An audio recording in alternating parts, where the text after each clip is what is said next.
गौरी पुत्र गणेश भगवान की जय। ओम नमः शिवाय। बोलिए श्री शंकर पार्वती भगवान की जय।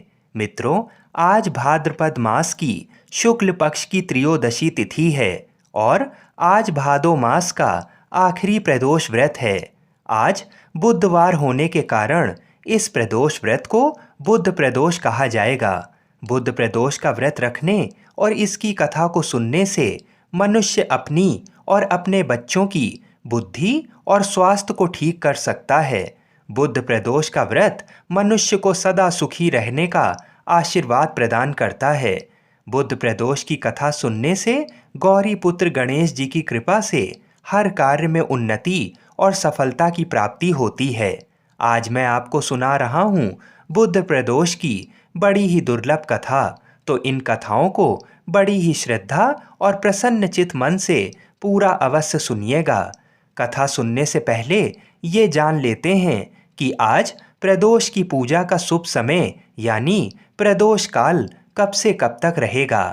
आज प्रदोष की पूजा का शुभ समय शाम 6:12 से लेकर रात्रि 8:36 के मध्य में रहेगा। तो आइए भगवान शंकर पार्वती जी के चरणों का ध्यान करते हुए बुध प्रदोष व्रत कथा को सुनते हैं। बहुत प्राचीन काल की बात है। एक पुरुष का नया नया विवाह हुआ था। वह गौने के बाद दूसरी बार पत्नी को लिवाने के लिए अपनी ससुराल पहुंचा और उसने सास से कहा कि बुधवार के दिन ही पत्नी को लेकर अपने नगर को जाएगा। उस पुरुष के सास ससुर ने और साले सालियों ने उसको बहुत समझाया कि बुधवार को पत्नी को विदा कराकर ले जाना शुभ नहीं है, लेकिन वह पुरुष अपनी जिद से टस से मस नहीं हुआ। विवश होकर सास ससुर को अपने दामाद और पुत्री को भारी मन से विदा करना पड़ा। पति पत्नी बैलगाड़ी में चले जा रहे थे। एक नगर के बाहर निकलते ही पत्नी को प्यास लगी। पति लोटा लेकर पत्नी के लिए पानी लेने गया। जब वह पानी लेकर लौटा तो उसके क्रोध और आश्चर्य की सीमा ना रही, क्योंकि उसकी पत्नी किसी अन्य पुरुष के लाए हुए लोटे में से पानी पीकर हंस हंस कर बातें कर रही थी। क्रोध में आग बबूला होकर वह उस आदमी से झगड़ा करने लगा, मगर ये देखकर उसके आश्चर्य की सीमा ना रही कि उस पुरुष की शक्ल उस आदमी से हूबहू मिलती थी। हम शक्ल आदमियों को झगड़ते हुए जब काफी देर हो गई तो वहां आने जाने वालों की भीड़ एकत्र हो गई। सिपाही भी आ गए। सिपाही ने स्त्री से पूछा कि इन दोनों में से कौन सा आदमी तेरा पति है, तो वह बेचारी असमंजस में पड़ गई, क्योंकि दोनों की शक्ल एक दूसरे से बिल्कुल मिलती थी। बीच राह में अपनी पत्नी को इस तरह लुटा देख उस पुरुष की आंख भर आई। बुध प्रदोष व्रत कथा के अनुसार इसके पश्चात वह शंकर भगवान से प्रार्थना करने लगा कि हे भगवान, आप मेरी और मेरी पत्नी की रक्षा करो। मुझसे बड़ी भूल हो गई जो मैं बुधवार को पत्नी को विदा कराने लाया। भविष्य में ऐसा अपराध कभी नहीं करूँगा। उसकी वह प्रार्थना जैसे ही पूरी हुई कि दूसरा पुरुष अंतर्ध्यान हो गया और वह पुरुष सकुशल अपनी पत्नी के साथ अपने घर पहुंच गया। उस दिन के बाद पति पत्नी नियम पूर्वक ये उपवास रखने लगें और बुध प्रदोष व्रत कथा का पाठ करने लगें। तो जिस प्रकार भगवान शिव और माता पार्वती ने उसके संकट को काटा, इसी प्रकार हम सभी पर अपनी कृपा बनाए रखें। बोलिए श्री शंकर पार्वती भगवान की जय। आइए अब मनोकामनाओं को पूरी करने वाली बुध प्रदोष की दूसरी कथा को सुनते हैं। इस कथा को सच्चे मन से सुनने से ही प्रदोष का व्रत पूर्ण माना जाता है। पूर्व काल में पुत्रवती ब्राह्मणी थी। उसके 2 पुत्र थे। वह ब्राह्मणी बहुत निर्धन थी। दैवयोग से उसे एक दिन महर्षि सांडिल्य के दर्शन हुए। महर्षि के मुख से प्रदोष व्रत की महिमा सुनकर उस ब्राह्मणी ने ऋषि से पूजन की विधि पूछी। उसकी श्रद्धा और आग्रह से ऋषि ने उस ब्राह्मणी को शिव पूजन का उपयुक्त विधान बतलाया और उस ब्राह्मणी से कहा, तुम अपने दोनों पुत्रों से शिव की पूजा कराओ। इस व्रत के प्रभाव से तुम्हें 1 वर्ष के पश्चात पूर्ण सिद्धि प्राप्त होगी।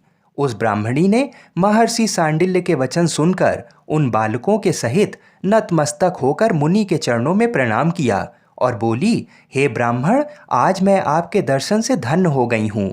मेरे ये दोनों कुमार आपके सेवक हैं, आप मेरा उद्धार कीजिए। उस ब्राह्मणी को शरणागत जानकर मुनि ने मधुर वचनों द्वारा दोनों कुमारों को शिव जी की आराधना की विधि बतलाई। तदंतर वे दोनों बालक और ब्राह्मणी मुनि को प्रणाम कर शिव मंदिर में चले गए। उस दिन से वे दोनों बालक मुनि के कथानुसार नियम पूर्वक प्रदोष काल में शिव जी की पूजा करने लगे। पूजा करते हुए उन दोनों को 4 महीने बीत गए। एक दिन रात सुत की अनुपस्थिति में शुचि व्रत स्नान करके नदी किनारे चला गया और वहां जल क्रीड़ा करने लगा। संयोग से उसी समय उसे नदी की दरार में चमकता हुआ धन का बड़ा सा कलश दिखाई दिया। उस धन पूरित कलश को देखकर शुचिव्रत बहुत प्रसन्न हुआ। उस कलश को वह सिर पर रखकर घर ले आया।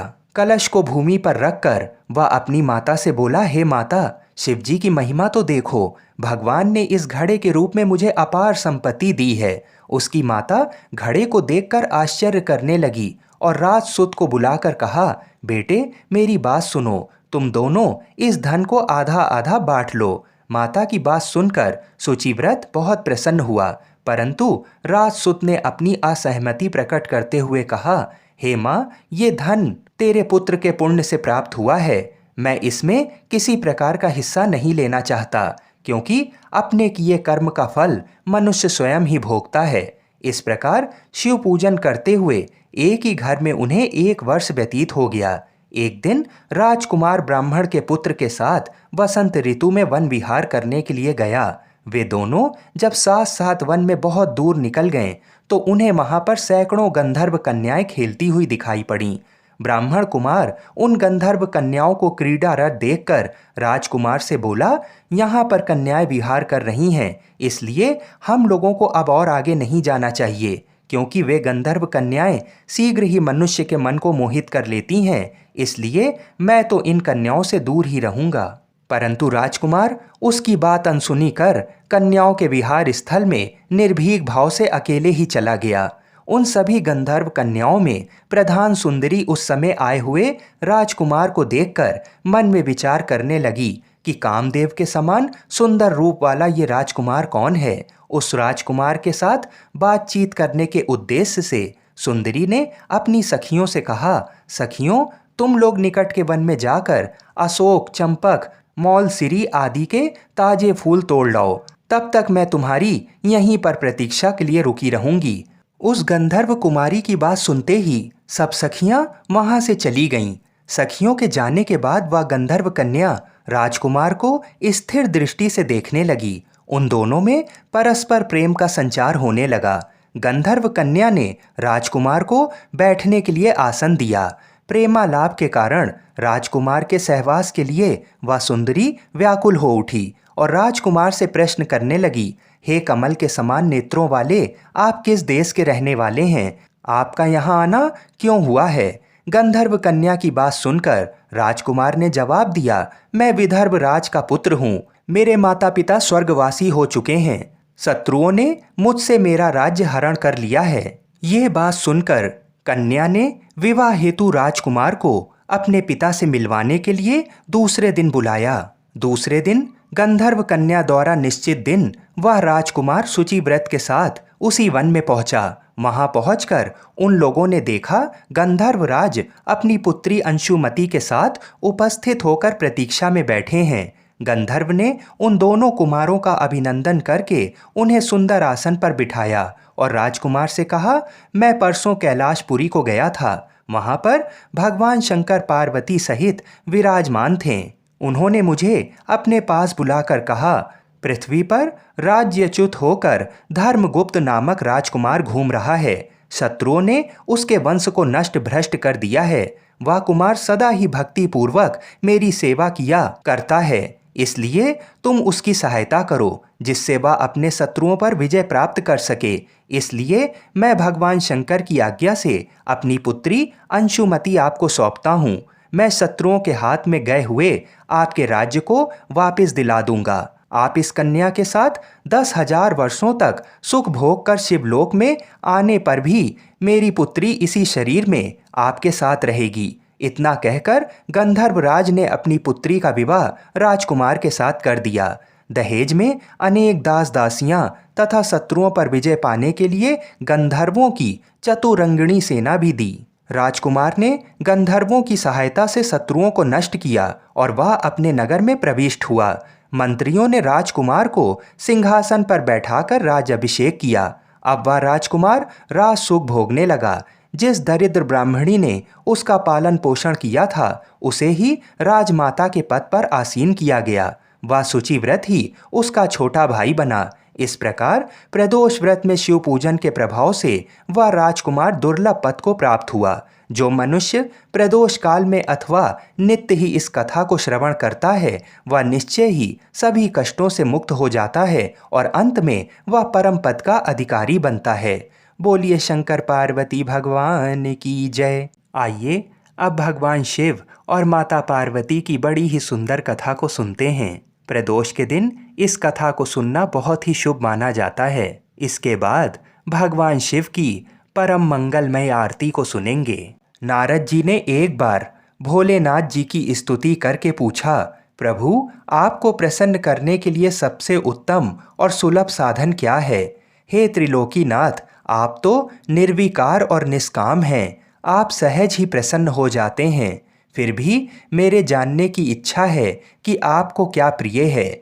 तब शिव जी बोले, नारद जी वैसे तो मुझे भक्त के भाव सबसे प्रिय हैं, फिर भी आपने पूछा है तो मैं बताता हूँ। मुझे जल के साथ साथ बिल्व पत्र बहुत प्रिय है। जो अखंड बिल्व पत्र मुझे श्रद्धा से अर्पित करते हैं मैं उन्हें अपने लोक में स्थान देता हूँ। नारद जी भगवान शंकर और माता पार्वती की वंदना कर अपने लोक को चले गए। उनके जाने के पश्चात पार्वती जी ने शिव जी से पूछा, हे प्रभु, मेरी ये जानने की बड़ी तीव्र इच्छा हो रही है कि आपको बेलपत्र इतना प्रिय क्यों है। कृपा करके मेरी जिज्ञासा को शांत करिए। तब शिव जी बोले, हे शिवे, बिल्व के पत्ते मेरी जटा के समान हैं। उसका त्रिपत्र यानी 3 पत्ते ऋग्वेद, यजुर्वेद और सामवेद हैं। शाखाएं समस्त शास्त्र का स्वरूप हैं। बिल्व वृक्ष को आप पृथ्वी का कल्प वृक्ष समझें, जो ब्रह्मा विष्णु शिव स्वरूप हैं। हे पार्वती, स्वयं महालक्ष्मी ने शैल पर्वत पर बिल्व वृक्ष रूप में जन्म लिया था। इस कारण भी बेल का वृक्ष मेरे लिए अति प्रिय है। महालक्ष्मी ने बिल्व का रूप धरा। ये सुनकर पार्वती जी कौतूहल में पड़ गईं। पार्वती जी कौतूहल से उपजी जिज्ञासा को रोक ना पाईं। उन्होंने पूछा, देवी लक्ष्मी ने आखिर बिल्व वृक्ष का रूप क्यों लिया? आप ये कथा विस्तार से कहें। भोलेनाथ ने देवी पार्वती को कथा सुनाना शुरू किया। हे देवी, सतयुग में ज्योति रूप में मेरे अंश का रामेश्वर लिंग था। ब्रह्मा आदि देवों ने उसका विधिवत पूजन अर्चन किया था। इसका परिणाम ये हुआ कि मेरे अनुग्रह से वाणी देवी सबकी प्रिय हो गईं। वह भगवान विष्णु को सतत प्रिय हो गईं। मेरे प्रभाव से भगवान केशव के मन में वाग देवी के लिए जितनी प्रीत उपजी हुई वह स्वयं लक्ष्मी जी को नहीं भाई। लक्ष्मी देवी का श्री हरि के प्रति मन में कुछ दुराव पैदा हो गया। वह चिंतित और रुष्ट होकर चुपचाप परम उत्तम श्री शैल पर्वत पर चली गईं।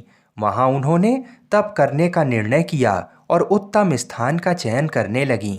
महालक्ष्मी ने उत्तम स्थान का निश्चय करके मेरे लिंग विग्रह की उग्र तपस्या प्रारंभ कर दी। उनकी तपस्या कठोरतम होती जा रही थी। हे परमेश्वरी, कुछ समय बाद महालक्ष्मी जी ने मेरे लिंग विग्रह से थोड़ा ऊर्ध्व में एक वृक्ष का रूप धारण कर लिया। अपने पत्तों और पुष्प द्वारा निरंतर मेरा पूजन करने लगीं। इस तरह महालक्ष्मी ने 1 करोड़ वर्ष तक घोर आराधना की। अंततः उन्हें मेरा अनुग्रह प्राप्त हुआ।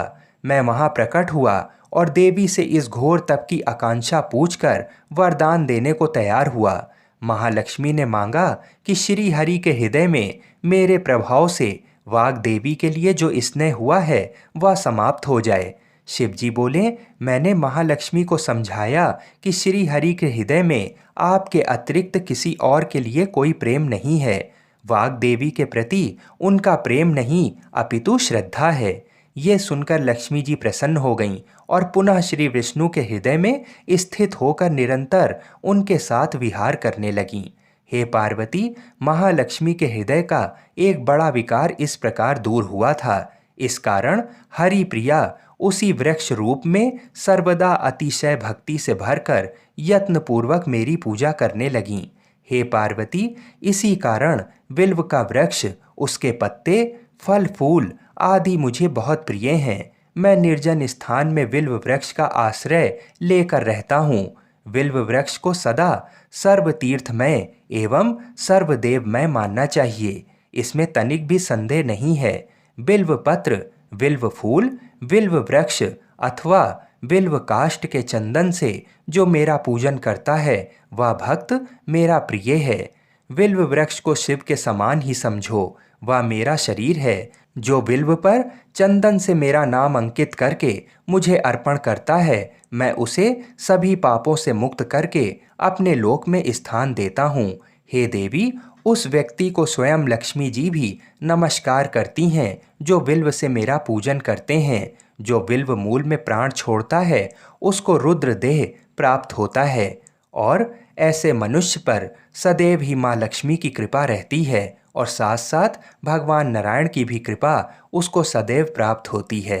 आइए अब बुध प्रदोष व्रत की पूजा विधि और महत्व को जान लेते हैं। शास्त्र अनुसार इस दिन सुबह ब्रह्म मुहूर्त में स्नान करें। स्नान के बाद साफ स्वच्छ वस्त्र धारण करें। फिर भगवान के समक्ष व्रत का संकल्प लें। यदि संभव हो तो व्रत उपवास करें। घर के मंदिर में दीपक अवश्य प्रज्वलित करें। शिव पार्वती जी के साथ साथ भगवान श्री गणेश जी और शिव परिवार की पूजा करें। भगवान भोलेनाथ का गंगा जल से अभिषेक करें। फिर आक के फूल, बेलपत्र, धूप दीप अक्षत रोली, मिठाई और अन्न पुष्प आदि सभी चीज़ें अर्पित करें। माँ पार्वती को चुनरी और सुहाग की सामग्री अवश्य चढ़ाएं। भगवान शिव की आरती करें। भगवान शिव को सात्विक चीज़ों का भोग लगाएं। दूध और चावल की बनी खीर का भोग अवश्य लगाएं। इससे भगवान श्री लक्ष्मी नारायण जी अत्यधिक प्रसन्न होते हैं। इस दिन भगवान शिव जी का अधिक से अधिक ध्यान तथा उनके मंत्रों का जाप करें तथा प्रभु श्री राम और सीता माता का ध्यान भी अवश्य करें और सीता राम नाम का जाप भी अधिक से अधिक करें। प्रदोष काल में पुनः स्नान करके भगवान शिव और माता पार्वती का पूजन करें। प्रदोष व्रत की कथा पढ़ें और आरती करें। इसके बाद ही फलाहार ग्रहण करें। बुध प्रदोष के दिन गाय और बछड़ा को हरा चारा अवश्य खिलाएं। प्रदोष व्रत में भगवान शिव जी का उनके परिवार सहित पूजन करने से भाग्य जागृत होता है तथा पितरों का आशीर्वाद मिलता है। प्रदोष व्रत परम कल्याणकारी होने के कारण बहुत ही शुभ तथा वैवाहिक जीवन के सभी सुख, संतान प्राप्ति, आर्थिक संकटों से मुक्ति मिलती है। संतान से जुड़ी हर परेशानी दूर हो जाती है। धन लाभ के योग बनने लगते हैं। आर्थिक संकट दूर होता है और घर में मां अन्नपूर्णा का वास बना रहता है। यहाँ तक कि शत्रु ग्रह बाधा भी दूर हो जाती है और आपके शत्रु स्वतः ही नष्ट हो जाते हैं। ग्रह शांत और शुभ हो जाते हैं। आइए अब भगवान शिव और माता पार्वती की बड़ी ही सुंदर कथा को सुनते हैं। प्रदोष के दिन इस कथा को सुनना बहुत ही शुभ माना जाता है। इसके बाद भगवान शिव की परम मंगलमय आरती को सुनेंगे। भगवान शिव करुणा के सागर हैं और किसी से कोई भेदभाव नहीं करते हैं। एक बार गजेंद्र नामक एक असुर था। गजेंद्र ने बहुत तप किया और शिव से ये वरदान पाया कि वह जब भी उन्हें पुकारेगा शिव को आना होगा। त्रिलोकों के सदा शरारती ऋषि नारद ने देखा कि गजेंद्र हर छोटी छोटी बात के लिए शिव जी को पुकार लेता था, तो उन्होंने गजेंद्र के साथ एक चाल चली। उन्होंने गजेंद्र से कहा, तुम शिव को बार बार क्यों बुलाते हो? वह तुम्हारी हर पुकार पर आ जाते हैं। क्यों नहीं तुम उनसे कहते कि वह तुम्हारे अंदर आ जाएं और वहीं रहें, जिससे वह हमेशा तुम्हारे अंदर होंगे। गजेंद्र को ये बात अच्छी लगी और फिर उसने शिव जी की पूजा की। जब शिव जी उसके सामने प्रकट हुए तो वह बोला, आपको मेरे अंदर रहना होगा, आप कहीं मत जाइए। शिव अपने भोलेपन में एक लिंग के रूप में गजेंद्र में प्रवेश कर गए और वहां रहने लगे। फिर जैसे जैसे समय बीता, पूरा ब्रह्मांड शिव की कमी महसूस कर रहा था। कोई नहीं जानता था कि वह कहाँ है। सभी देव और गण शिव को खोजने लगे। काफी खोजने के बाद जब कोई ये पता नहीं लगा पाया कि वह कहाँ है, तो वे हल ढूंढने के लिए भगवान विष्णु के पास गए। विष्णु जी ने स्थिति देखी और कहा, वह गजेंद्र के अंदर हैं। फिर देवों ने उनसे पूछा कि वे शिव को गजेंद्र के अंदर से कैसे निकाल सकते हैं, क्योंकि गजेंद्र शिव को अपने अंदर रखकर अमर हो गया था। हमेशा की तरह भगवान विष्णु सही चाल लेकर आए। देवगण शिव भक्तों का रूप धरकर गजेंद्र के राज में आए और बहुत भक्ति के साथ शिव जी का स्तुति गान करने लगे। शिव का महान भक्त होने के कारण गजेंद्र ने इन लोगों को अपने दरबार में आकर गाने और नाचने का न्योता दिया। शिव भक्तों के वेश में देवों का ये दल आया और बहुत भावनाओं के साथ, बहुत भक्ति पूर्वक वे शिव के लिए भक्ति गीत गाने और नाचने लगे। शिव जो गजेंद्र के अंदर बैठे हुए थे, अब खुद को रोक नहीं सकते थे। उन्हें जवाब देना ही था, तो वह गजेंद्र के टुकड़े टुकड़े करके उससे बाहर आ गए। एक अन्य कथा के अनुसार शिव की पूजा देवता और राक्षस, देव और असुर, श्रेष्ठ और अधम दोनों करते हैं। वह हर किसी के लिए महादेव हैं। विष्णु भी उनकी पूजा करते थे। भगवान विष्णु की शिव भक्ति को बताने वाली एक बहुत सुंदर कथा है। एक बार विष्णु जी ने शिव से वादा किया कि वह शिव को 1008 कमल अर्पित करेंगे। वह कमल के फूलों की तलाश में गए और पूरी दुनिया में खोजने के बाद भी उन्हें सिर्फ 1007 कमल के फूल मिले। एक कम था। उन्होंने आकर सब कुछ शिव के सामने रख दिया। शिव ने अपनी आंखें नहीं खोलीं, वह सिर्फ मुस्कुराए, क्योंकि एक कमल कम था। फिर विष्णु जी ने कहा, मुझे कमल नयन कहा जाता है, जिसका अर्थ है कमल के फूलों की तरह आँखों वाला भगवान। मेरी आँखें किसी कमल की तरह सुंदर हैं, तो मैं अपनी एक आँख ही अर्पित करता हूँ। और उन्होंने तुरंत अपनी दाहिनी आँख निकालकर शिवलिंग पर रख दी। इस तरह की भेंट से प्रसन्न होकर शिव जी ने विष्णु को प्रसिद्ध सुदर्शन चक्र दिया। बोलिए श्री शंकर पार्वती भगवान की जय। बोलिए श्री लक्ष्मी नारायण भगवान की जय। बोलिए श्री राधा कृष्ण भगवान की जय। बोलिए श्री तुलसी शालिग्राम जी की जय। जय जय श्री राधे। ओम जय शिव ओमकारा। ओम जय शिव ओमकारा। ब्रह्मा विष्णु सदा शिव अर्धांगी धारा। ओम जय शिव ओमकारा। एकानन चतुरानन पंचानन राजे। भोला पंचानन राजे। हंसानन गरुणासन वृषवाहन साजे। ओम जय शिव ओमकारा।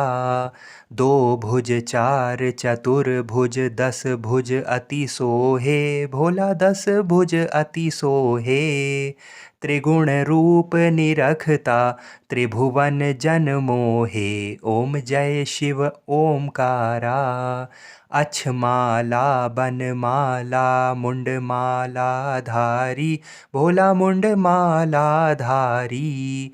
चंदन मृग मग सोहे भाले शशिधारी। ओम जय शिव ओमकारा। श्वेतांबर पीतांबर वाघांबर अंगे। भोला बाघांबर अंगे। सनकादिक गरुणादिक भूतादिक संगे। ओम जय शिव ओमकारा। कर के मध्य कमंडल चक्र त्रिशूल धरता। भोला चक्र त्रिशूल धरता।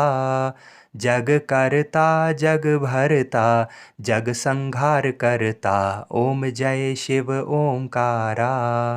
ब्रह्मा विष्णु सदा शिव जानत अविवेका। भोला जानत अविवेका। प्रणवाक्षर मध्य ये तीनों एका। ओम जय शिव ओमकारा। काशी में विश्वनाथ विराजत, नंदी ब्रह्मचारी भोला नंदी ब्रह्मचारी। नित उठ भोग लगावत, महिमा अति भारी। ओम जय शिव ओमकारा। त्रिगुण शिव जी की आरती जो कोई नर गावे, भोला जो कोई नर गावे। कहत शिवानंद स्वामी, मनवांछित फल पावे। ओम जय शिव ओमकारा। बोलिए श्री शंकर पार्वती भगवान की जय। ओम नमः पार्वती पतये हर हर महादेव। आप सभी को हरितालिका तीज व्रत की हार्दिक शुभकामनाएं। जय जय श्री राधे।